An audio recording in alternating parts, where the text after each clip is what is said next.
अस्सलाम वालेकुम स्टूडेंट्स। आज हमारा लास्ट सेशन है तो हमारा ये यूनिट कंप्लीट हो जाएगा। तो लास्ट सेशन है that is maintaining feed and water supply. अब फीड और वाटर सप्लाई हमें कैसे मेंटेन करना चाहिए, फिर कैसे कब देना चाहिए, पानी कब देना चाहिए, फीड को कैसे मेंटेन करना चाहिए, ये दो टेबल्स आज हमें इस सेशन में डिस्कस करना है और हमारा ये यूनिट कंप्लीट हो जाएगा। ठीक है। तो बोला जाता है कि अगर हम रेगुलर सप्लाई करेंगे, अगर हम यानी डेली बेसिस पे फल देंगे, पानी देंगे एनिमल्स को, ये तो ज़रूरी है उनकी हेल्थ मेंटेन ज़िंदा रहने के लिए। उन्हें तो रोज़ हमें पानी देना है, फीड देना है, ठीक है ना। तो इसलिए हमें क्या करना चाहिए, ऐसी प्लानिंग करनी चाहिए या ऐसे तरीके अपनाने चाहिए जिनके थ्रू हम प्रॉपर तरीके से फीड और वाटर किसको दे, एनिमल को। ठीक है ना। तो अब क्या है कि दो टेबल्स यहाँ पे प्रेजेंट किए गए हैं जहाँ पे हमें दिखाया गया है availability of the feed and fodder. ठीक है ना। किस टाइम हमें अवेलेबल होता है फीड और फोडर, हमें कब स्टोर करना चाहिए, किस टाइम पे करना चाहिए, वो हमें देखना है। और पानी का देखना है कि वाटर हमें कैसे देना चाहिए एनिमल्स को। पहला है कंसनट्रेट मिक्सचर। कंसनट्रेट मिक्सचर जो होता है, ये मिक्सचर होता है, इसमें कंसनट्रेट वो होता है कि इसमें बहुत सारे फीड को हम मिक्स करके बनाते हैं। ठीक है ना।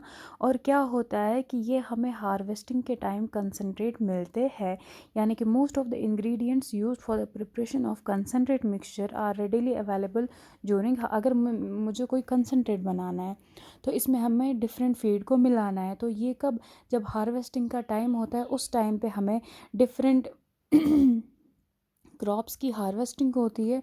तो जब हमें वो अवेलेबल होंगे उनको मिक्स करके हम क्या बनाएंगे, कंसनट्रेट। ठीक है ना।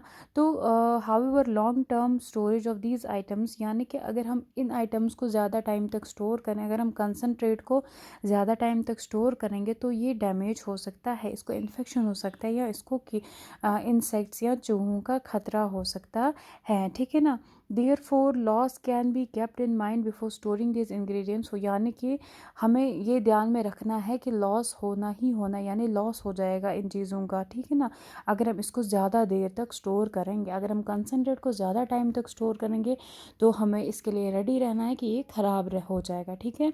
हार्वेस्टिंग जो ही होती है उसी टाइम हमें कंसनट्रेट बनाना चाहिए और फिर टाइमली हमें एनिमल्स को देना चाहिए, और ज़्यादा टाइम तक स्टोर नहीं करना है क्योंकि ये ख़राब हो जाएगा। उसके बाद है फीड सप्लीमेंट्स। फीड सप्लीमेंट्स जो होते हैं ये राशन में डाले जाते हैं, सप्लीमेंट्स डाले जाते हैं राशन में, जो भी हम फूड देते हैं एनिमल को। ठीक है ना। तो इन सप्लीमेंट्स को हम कहाँ से लाते हैं, इनको हम मार्केट से लाते हैं। तो इन सप्लीमेंट्स में कुछ एसेंशियल न्यूट्रिएंट्स प्रोवाइड होते हैं जो मिक्स होते हैं फीड के साथ, जो राशन के साथ मिक्स होते हैं और फिर वो एनिमल्स को देते हैं।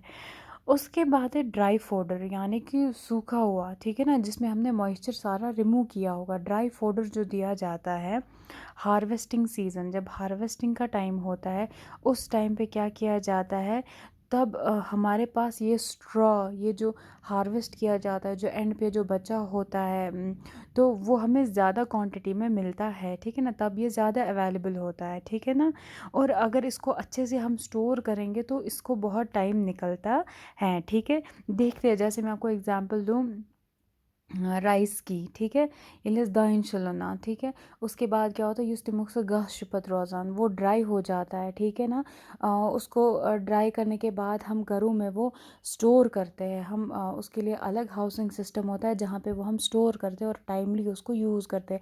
अगर से असल पटी स्टोर करने तिल हो से ब्रोह यूज़ करें, इनकेस अगर वो अच्छे से स्टोर नहीं होगा तो वो ख़राब हो जाएगा। ठीक है ना।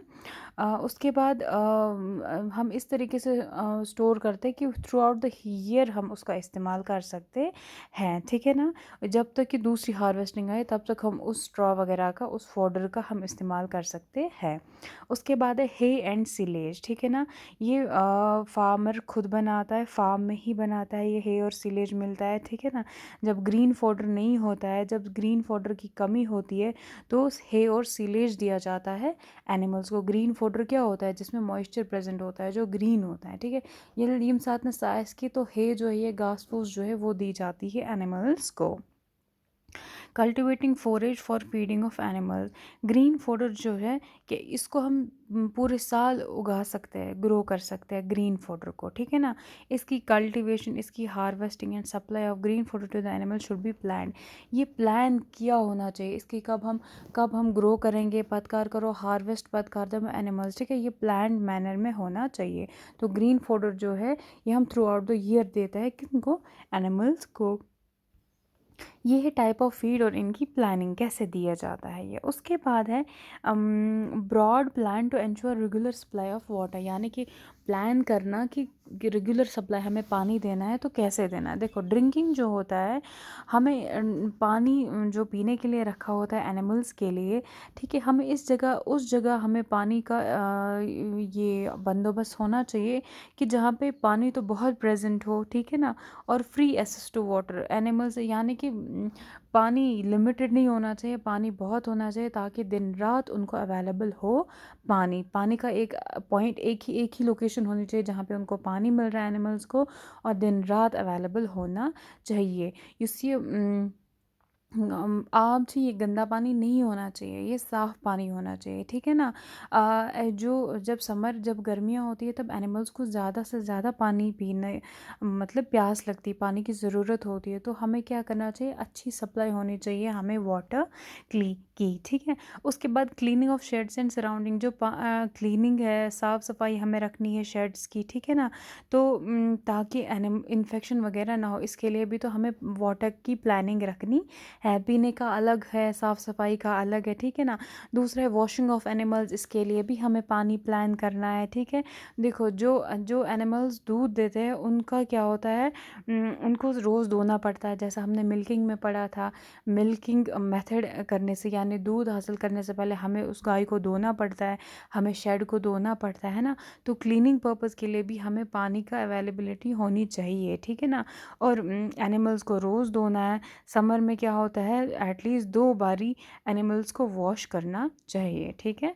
बोलते हैं water requirement of daily animals, जो वाटर होता है ये तो मेजर कॉन्स्टिट्यूएंट है इन एनिमल्स की बॉडी का, ठीक है ना। लगभग 65% वाटर ये कंटेन करते हैं, ठीक है ना। वाटर जो है ये कंटिन्यूसली, चाहे से इंसान ऐसे ना जानवर ऐसे, उसकी बॉडी से रिलीज़ होता रहता है, लॉस्ट होता रहता है। लाइक यूरिन करते हैं, फेसेस होता है, स्वेट हो जाता है, ठीक है ना, इवेपोरेशन, इस सब से पानी लॉस होता ही होता है। और ज़्यादातर अगर देखा जाए जो गायें दूध देती है उनमें ज़्यादा वाटर लॉस होता है, क्योंकि मिल्क जो होता है उनका, उसमें तो 87% वाटर ही होता है, ठीक है ना। तो वाटर जो होता है, वाटर इसलिए ज़्यादा तादाद में, क्वांटिटी में प्रेजेंट होना चाहिए दिन रात एनिमल्स के लिए, ठीक है। और पीने के पानी तो होना ही चाहिए। इसी के साथ वॉशिंग पर्पज़ के लिए, क्लीनिंग पर्पज़ के लिए भी हमें पानी अवेलेबल होना चाहिए। कहाँ, अपने फार्म पे, ठीक है ना। उसके बाद as a thumb rule, water intake is about 8 to 10% of the body weight during the favourable environment condition, यानी थंब रूल के हिसाब से 8 to 10% बॉडी वेट के हिसाब से पानी कंज्यूम करते हैं एनिमल्स, ठीक है ना। अब क्या होता है, जब अच्छी कंडीशन हो, it may reach 13 to 14% of body weight during the hot weather, यानी कि पानी की रिक्वायरमेंट एक जानवर की बढ़ती है जब हॉट वेदर होता है, जब गर्मी होती है तो प्यास ज़्यादा लगती है, क्योंकि स्वेट ज़्यादा होता है, वाटर लॉस ज़्यादा होता है बॉडी से। तो हमें ये यूनिट था कि हमें किस तरीके से फीड को प्लान करना चाहिए, किस तरीके से वाटर को प्लान करना चाहिए। लाइक फीडिंग के लिए हमने एक चार्ट पढ़ा, कैसे मेंटेन करना है। अगर हमने फीड लाया, ये करो स्टोर करना है कि नहीं करना है, कब ग्रो करना है, कब हार्वेस्ट करना है, इस रिलेटेड ये टेबल था। और पानी जो हम यूज़ करते हैं for drinking purpose, for washing purpose, for cleaning purpose, इसका भी हमें अच्छे से प्लान करना चाहिए ताकि हमें ये चीज़ों में कभी कोई कमी नहीं पड़नी चाहिए, ठीक है। ये चीज़ें हमारे पास हमेशा अवेलेबल होनी चाहिए। तो इसी के साथ हमारा ये यूनिट ख़त्म होता है। तो इंशाल्लाह हम कल नेक्स्ट यूनिट स्टार्ट करेंगे।